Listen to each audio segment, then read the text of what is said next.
Okay, it is time to begin coding Canon 3. So here we are, Phase 1. The goal of Phase 1 is to get our project started and to get the GameItem class created. So Logan, let's go ahead and start up a Windows game. Alright, let's make a new project. And we've got Windows Game. Now for the name of this Windows game, we want Canon 3. And it's taken that name and it's going to use it for the folder as well. So we'll hit OK to that. And we should have our project and files laid in place. All right, very good. So now let's go ahead and create the GameItem class. Now, the GameItem class, as we talked about in the implementation plan, is going to be almost identical to Canon 2's GameItem class. So can we just steal all of that code?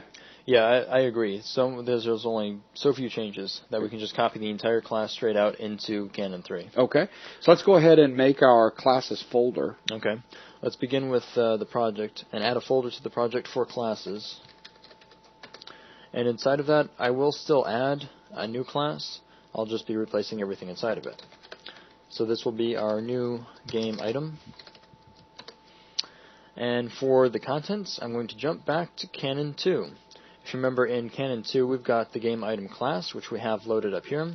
And I'm going to copy the class in its entirety, jump back over to Canon 3, and paste that over the entire new GameItem class. So replaced everything. Now, there are some things we need to address. For example, there's a lot of Windows stuff we don't need anymore, so I'm going to select everything except System and delete it. Okay. And you'll notice, let's see, the next thing we have to deal with is the fact that the namespace was from Canon 2. If we look at our current game, we're within the namespace Canon 3. So we need to stick with that, use Canon 3. Now, we need to have the point data type available to us, because we don't have the Windows drawing that we had that gave us point last time. Not only that, if you go down to Picture Box, let's go ahead and replace Picture Box. We said in the implementation plan that that's going to be a texture 2D, except go ahead and capitalize the T at the beginning. All right, notice that's not showing up in IntelliSense, and it's also not becoming a different color here. It's still black. So that's not being recognized either. Let me jump down to the properties well and set that up to be a texture 2D. Okay. So yeah, we definitely need some more usings to accommodate these particular types. And the question is, where do we get those from? Well, these are going to be part of the XNA framework. So if I jump back to the game 1, and we expand the using section, you can see we have quite a few that are Microsoft.xna.framework. Okay. The ones we're interested in are XNA.framework and XNA.framework.graphics. So I'll begin by stealing this one, the using Microsoft.xna.framework, and paste that into our GameItem class. Ooh, and after that, point just came to life. Exactly, point's now a usable type. Now I also need graphics, so I'll paste this line in again, but add on to it framework.graphics. And as soon as I do that, now Texture 2D lights up. Excellent. All right, very simple.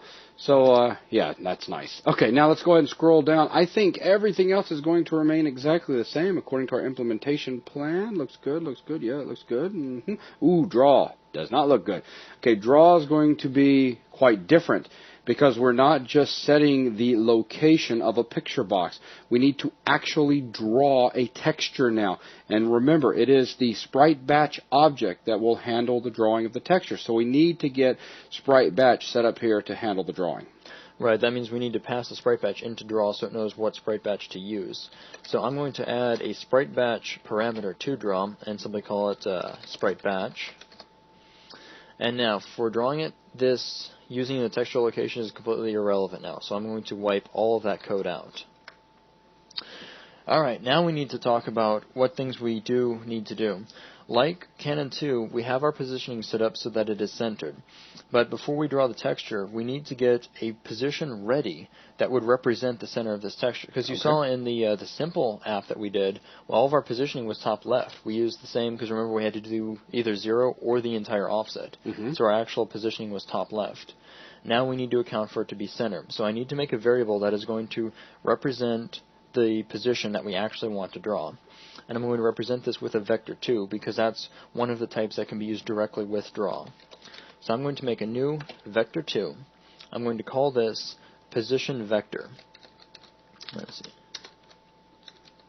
Position vector. Now I'm going to set this to a new vector 2, where I will feed in our position x and y. So we've got this dot position dot x, and this dot position dot y. Alright, and again, the main reason for having this is the fact that when we get into drawing, draw is going to take in a vector, not a point. And up until now, point has been, or position, excuse me, has been a point. Well, we've left points all throughout our code so that we can easily go from Canon 2 to Canon 3, as opposed to changing everything over to these vector 2 types, because then that means we would have had to have accommodated that by making several changes. Right.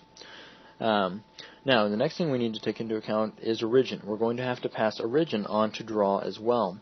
Now, if we look at origin, still a point. We need a vector 2 representation of origin.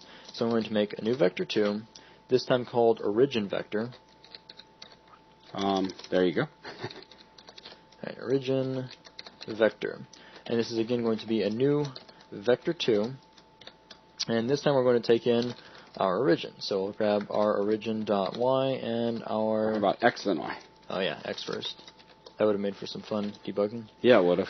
This dot origin dot y. So this dot origin dot x, this dot origin dot y. So again, just basically loading that point into a vector 2. Okay. Alright, now we have the data that we need in order to perform our sprite batch draw. So let's begin with that. Let's take sprite batch, tell it to draw, and there are many different overloads to draw depending on what data you want to feed it. Actually, if I could jump in real quick, Logan. For those of you that are still really new to coding with C#, and all of a sudden with us jumping into XNA, you may feel just a little bit overwhelmed with some of the things you're now seeing. Just like I told you all the way back with the Hyperion project, just relax. Starting with Volume 2, we'll start tearing XNA apart. We'll start having a lot of diagrams. We'll make things a lot more clear for you.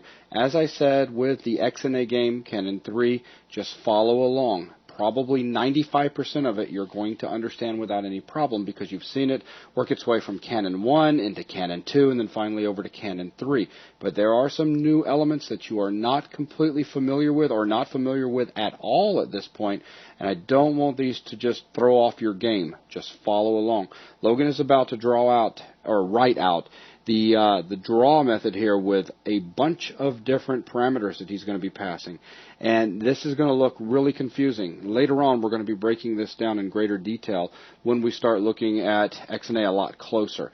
Right now, just follow along. He will give you explanations for these, but I just wanted to throw that in there so that nobody starts to panic on us. Right. And the other thing is the fact that we do have to accommodate for the centered origin like we did in Canon 2. Exactly. So we have to use one of the more complicated overloads to sprite batch. Yeah, go up and down. Show them. There's 7 different ones there. Look at all these different overloaded methods right there. I mean, it's all sorts of ways. Okay, so it's number 6 that you're going to be using. So the first thing that we're looking for is going to be a texture, which we just happen to have a texture. That one's easy. We'll just grab our texture. And go ahead and tab a few times, and let's just put some comments in here. So it's our texture. All right. And I want to do each of these arguments on a separate line, as otherwise we're going to have a very long line that would get harder to read. Okay, so the next thing we're going to need to have is our position, which we had to turn that into a vector because, as you see right there, it is expecting a vector 2 position. So we just created that a second ago, so we can go ahead and use position vector. All right, so we'll add in position vector. Once again, we just created it 3-4 lines above. So I'll comment this out as position. And we'll straighten up all the comment lines after we're done. All right. All right, moving on. Now, if I bring the next one it's looking for is going to be source rectangle. This is if we wanted to sample within the texture itself and pull out just a part of it. But we're not interested in doing that, so we'll just set this to null. All right, simple enough. And then you go ahead and tell it source rectangle. Source rectangle. Ooh, sounds all confusing. Don't worry, we'll be dealing with those later. Actually, we'll be dealing with source rectangle in this very application when we do display lives. Okay, next thing's going to be, how do we want to tint it? Well, we don't want to tint the color of this. We're just going to leave it white. All right, so we'll grab color dot white. Next property. Would you like some rotation, sir? Let me drop the comment in. Yep. And rotation? No, thank you. It's a float, so we'll just type in 0.0f. Except not 2 dots, because that'll freak everyone out. All right, so no rotation, but we'll drop the comment in. Now we need the origin, as you can see there, and again, it's expecting a vector 2, and we created an origin vector of type vector 2 up above. All we're doing is just basically converting over our origin to a vector. Right, so something that spriteFetch.draw would accept. Exactly. All right, this is going to be our origin. All right. The next one is, would you like to scale it, sir? Actually, go down one more. There you go. And the answer is, let's leave the scale at regular. So it just not scale it. So 1.0f. All right. Comment this as... Leave the scale at regular. Scale. I can't believe I said that. That means let's just leave the scale at 1, okay? If we're not going to scale it up, we're not going to scale it down at regular. That was funny. All right, next thing is, would you like some sprite effects? Nah, we'll pass on those today, but we do appreciate you asking. All right, so we'll set this to sprite effects dot None. none. No sprite effects. And then finally, our layer depth. And I missed the comma on that, so it was not wanting to tab. There we go. Okay. So layer depth, I'll just set this midway, because I mean we're not really going to use it, so it's... Go ahead and throw that F in there just for good fun, and let's close it off and throw a terminator in, closing parentheses and terminator. So this is layer depth. Laser effect. All right. Laser. I wanted laser. All right, cool.